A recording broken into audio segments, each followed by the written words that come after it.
ಇವಾಗ ಇದನ್ನೆಲ್ಲ ನಾನು ಪಡ್ಡಿಗೆ ರೆಡಿ ಮಾಡ್ಕೊಂಡಿದ್ದೀನಿ ಫ್ರೆಂಡ್ಸ್.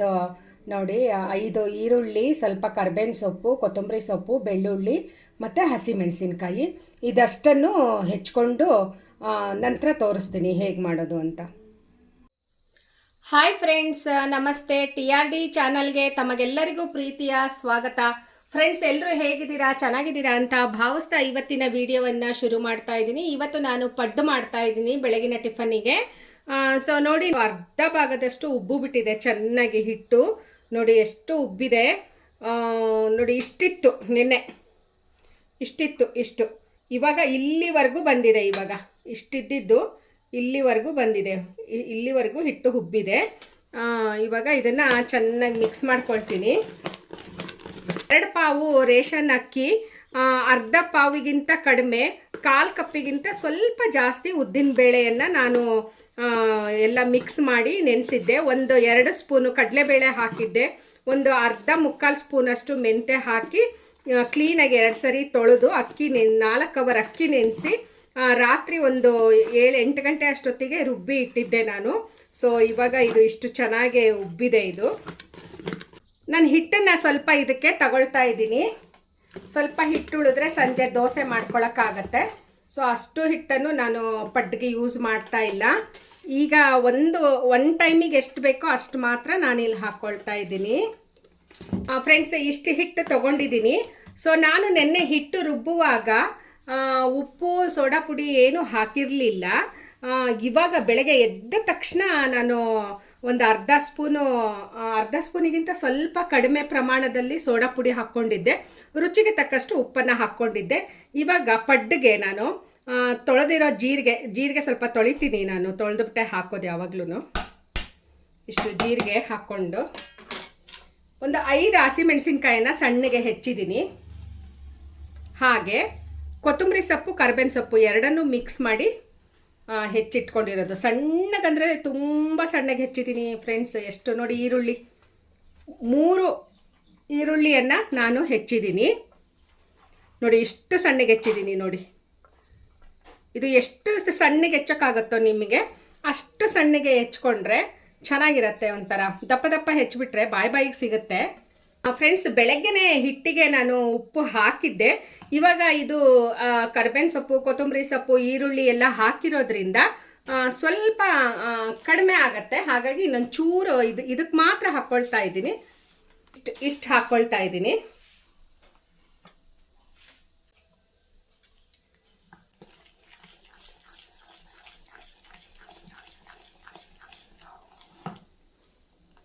ಕೆಲವರು ಪಡ್ಡಿಗೆ ಕಡಲೆಬೇಳೆನ ನೆನೆಸಿ ಹಾಕ್ತಾರೆ. ನಮ್ಮ ತಾಯಿ ಹಾಕ್ತಾ ಇದ್ರು. ಸೊ ನಾನು ನೆನೆಸೋಕ್ಕೆ ಮರ್ತೋಯ್ತು, ಹಾಕಿಲ್ಲ ನಾನು. ಯಾರಿಗಾದ್ರೂ ಇಷ್ಟ ಆದರೆ ಕಡಲೆಬೇಳೆ 2 ಸ್ಪೂನಿನಷ್ಟು, ಈ ಪ್ರಮಾಣಕ್ಕೆ 2 ಸ್ಪೂನಷ್ಟು ನೆನೆಸಿಟ್ಬಿಟ್ಟು ಹಾಕ್ಕೊಳ್ಬೋದು, ಚೆನ್ನಾಗಿರತ್ತೆ. ನಾನು ಇನ್ನೊಂದು ಸೌಟು ಹಿಟ್ಟು ಹಾಕ್ಕೊಳ್ತಾ ಇದ್ದೀನಿ ಫ್ರೆಂಡ್ಸ್.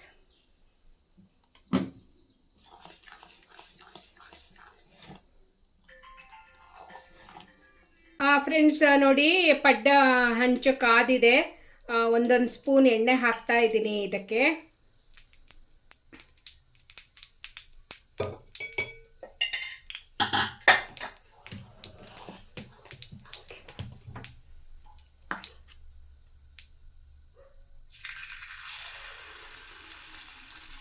ತುಂಬ ಹಾಕಬಾರ್ದು, 1/4 ಭಾಗದಷ್ಟು ಹಾಕ್ಕೊಳ್ಬೇಕು. ತುಂಬ ಹಾಕಿಬಿಟ್ರೆ ಆಮೇಲೆ ಪಡ್ಡನ್ನು ತಿರುವಿ ಹಾಕಲಿಕ್ಕೆ ಆಗೋದಿಲ್ಲ. ನೋಡಿ, ಮಧ್ಯದ ಇದಕ್ಕೆ ಲಾಸ್ಟಲ್ಲಿ ಹಾಕಬೇಕು. ಯಾಕಂದರೆ ಅದು ಫ್ಲೇಮಲ್ಲಿ ಜಾಸ್ತಿ ಇರುತ್ತೆ, ಬೇಗ ಸೀದು ಬಿಡತ್ತೆ, ಅದು ಬ್ರೌನ್ ಆಗಿಬಿಡತ್ತೆ. ಹಾಗಾಗಿ ಲಾಸ್ಟಲ್ಲಿ ಇದು ಹಾಕ್ಕೊಂಡು ಈಗ ನಾನು ಸ್ಟವ್ ಫ್ಲೇಮನ್ನು ಕಡಿಮೆ ಮಾಡ್ತಾ ಇದ್ದೀನಿ. ಈಗ ಇದು ಮುಚ್ಚೋಣ. ಹೀಗೆ ಮುಚ್ಚಿದ್ರೆ ಚೆನ್ನಾಗಿ ಬೇಯತ್ತೆ, ಬೇಗನೂ ಆಗತ್ತೆ.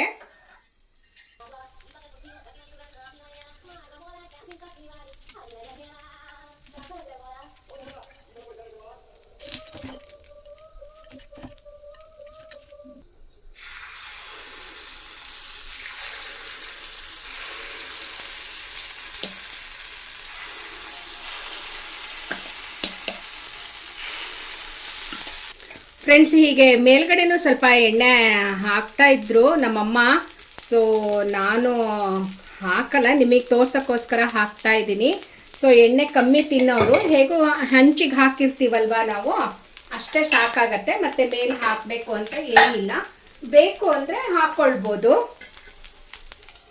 ಈಗ ಫ್ಲೇಮ್ ಕಡಿಮೆ ಮಾಡ್ತಿದ್ದೀನಿ. ಓಕೆ ಫ್ರೆಂಡ್ಸ್, ಇವಾಗ ಇದು ಬೆಂದಿದೆ, ತೆಗಿತಾ ಇದ್ದೀನಿ. ನೋಡಿ ಸಖತ್ತಾಗಿ ಬೆಂದಿದೆ, ಎಷ್ಟು ಚೆನ್ನಾಗಿ ಕಾಣಿಸ್ತಾ ಇದೆ ಪಡ್ಡು. ಸೊ ವಾರಕ್ಕೊಂದು ಟಿಫನ್ನು ಹೀಗೆ ಮಾಡಿಕೊಂಡು ತಿಂತಾ ಇದ್ದರೆ ಒಳ್ಳೆ ರುಚಿ. ಇನ್ನೇನು ಮಕ್ಕಳಿಗೆ ಎಲ್ರಿಗೂ ಸ್ಕೂಲ್ ಸ್ಟಾರ್ಟ್ ಆಗತ್ತೆ. ಸೊ ಇನ್ನೊಂದು ವಾರ ಸ್ಕೂಲು ಸ್ಟಾರ್ಟ್ ಆಗೋಕ್ಕೆ. ಸೊ ಅಷ್ಟರಲ್ಲಿ ಈ ಥರ ಒಳ್ಳೊಳ್ಳೆ ತಿಂಡಿಗಳನ್ನು ಮಾಡಿಕೊಡಿ, ಖುಷಿಯಾಗಿ ತಿಂತಾರೆ. ನೋಡಿ ಅಬ್ಬಬ್ಬಾ, ಎಷ್ಟು ಚೆನ್ನಾಗಿ ಕಾಣಿಸ್ತಾ ಇದೆ ನೋಡಿ ಫ್ರೆಂಡ್ಸ್, ಪಡ್ಡು ಸಖತ್ತಾಗಿದೆ. ಫ್ರೆಂಡ್ಸ್ ನೋಡಿ, ಪಡ್ಡು ರೆಡಿ ಆಯಿತು. ಹೇಗೆ ಕಾಣಿಸ್ತಾ ಇದೆ? ಸೂಪರಾಗಿ ಕಾಣಿಸ್ತಾ ಇದೆ ಅಲ್ವಾ? ಸೊ ನೀವು ಕೂಡ ಮನೆಯಲ್ಲಿ ಒಂದ್ಸಲ ಟ್ರೈ ಮಾಡಿ. ಓಕೆ ಫ್ರೆಂಡ್ಸ್, ಪಡ್ಡು ರೆಡಿ ಆಯಿತು. ನೋಡೋಕ್ಕಂತೂ ತುಂಬ ಚೆನ್ನಾಗಿ ಕಾಣಿಸ್ತಾ ಇದೆ, ಒಳ್ಳೆ ಗೋಲ್ಡನ್ ಬ್ರೌನ್ ಕಲರ್ ಇದೆ. ಕಾಯಿ ಚಟ್ನಿ ಮಾಡಿದ್ದೀನಿ, ಮೇಲ್ಗಡೆ ಕ್ರಿಸ್ಪಿ ಆಗಿದೆ, ಒಳಗಡೆ ಸಾಫ್ಟ್ ಆಗಿದೆ. ಸೊ ನೀವು ಕೂಡ ಮನೆಯಲ್ಲಿ ಒಂದ್ಸಲ ಟ್ರೈ ಮಾಡ್ತೀರಾ ಅಂತ ನಾನು ಅಂದ್ಕೊಂಡಿದ್ದೀನಿ. ಸೊ ಇವತ್ತಿನ ಪಡ್ಡಿನ ರೆಸಿಪಿ ನಿಮಗೆ ಹೇಗನ್ನಿಸ್ತು? ಒಂದು ಕಮೆಂಟ್ ಮಾಡಿ, ಲೈಕ್ ಮಾಡಿ, ಶೇರ್ ಮಾಡಿ, TRD ಚಾನಲ್ನ ಸಬ್ಸ್ಕ್ರೈಬ್ ಮಾಡಿಕೊಂಡು ಸಪೋರ್ಟ್ ಮಾಡಿ ಅಂತ ಹೇಳ್ತಾ ಇವತ್ತಿನ ವಿಡಿಯೋವನ್ನು ಇಲ್ಲಿಗೆ ಮುಗಿಸ್ತಾ ಇದ್ದೀನಿ. ಓಕೆ ಫ್ರೆಂಡ್ಸ್, ಬಾಯ್ ಬಾಯ್.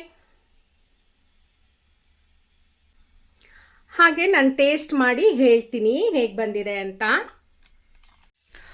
ಫ್ರೆಂಡ್ಸ್, ನನಗೆ ಇದು ಅಡುಗೆ ಮನೆ ಕಟ್ಟೆ ತುಂಬ ಚಿಕ್ಕದು. ಸೊ ಹಾಗಾಗಿ ಭಾಳ ಕಂಜೆಸ್ಟೆಡ್ ಆಗುತ್ತೆ. ಸೊ ಇಲ್ಲಿಲ್ಲೇ ಎಲ್ಲ ಇಟ್ಕೊಂಡಿರ್ತೀನಿ ಅಡುಗೆ ಮನೆ ಸಾಮಾನುಗಳನ್ನು. ಸೊ ಏನು ಅಂದ್ಕೋಬೇಡಿ. ಇವಾಗ ನಾನು ಪಡ್ಡು ಟೇಸ್ಟ್ ಮಾಡಿ ಹೇಳ್ತೀನಿ ಫ್ರೆಂಡ್ಸ್ ಹೇಗಿದೆ ಅಂತ. ನೋಡಿ ಹೀಗಿರಬೇಕು ಒಳಗಡೆ. ನೋಡಿ ಹೇಗೆ, ಆಹಾ ಸಖತ್ತಾಗಿ ಬೆಂದಿದೆ. ಒಳ್ಳೆ ನೋಡಿ ಹೇಗಿದೆ, ಮರಳು ಥರ ಇದೆ ಒಳಗಡೆ ನೋಡಿ ಅಲ್ವಾ? ಸೊ ನೀವು ಮನೇಲಿ ಟ್ರೈ ಮಾಡ್ತೀರಾ ಅಂತ ಅಂದ್ಕೊಂಡಿದ್ದೀನಿ ಫ್ರೆಂಡ್ಸ್. ಯಾರೆಲ್ಲ ಟ್ರೈ ಮಾಡಿದ್ದೀರಾ ನನಗೆ ಕಮೆಂಟ್ ಮಾಡಿ. ನಮ್ಮ ಚಾನಲ್ನ ಸಬ್ಸ್ಕ್ರೈಬ್ ಮಾಡ್ಕೊಳ್ಳಿ. ಸಬ್ಸ್ಕ್ರೈಬ್ ಮಾಡೋದನ್ನು ಮರಿಬೇಡಿ ದಯವಿಟ್ಟು. ಯಾಕಂದರೆ ನೀವು ಸಬ್ಸ್ಕ್ರೈಬ್ ಮಾಡಿಕೊಂಡ್ರೆ ನಾನು ಇನ್ನೂ ಇಂಥ ಒಳ್ಳೆ ರೆಸಿಪಿಗಳನ್ನು ಹಾಕೋಕ್ಕೆ ನನಗೂ ನೀವೇ ಇನ್ಸ್ಪೈರ್ ಅಂತ ಹೇಳ್ತಾ ಇವತ್ತು ಟೇಸ್ಟ್ ಮಾಡಿ ಹೇಗಿದೆ ಅಂತ ಹೇಳ್ತೀನಿ. ತುಂಬ ಚೆನ್ನಾಗಿದೆ ಫ್ರೆಂಡ್ಸ್, ಸಖತ್ತಾಗಿದೆ. ಬಿಸಿ ಬಿಸಿದು ತಿನ್ನಬೇಕು. ಓಕೆ ಫ್ರೆಂಡ್ಸ್, ಬಾಯ್.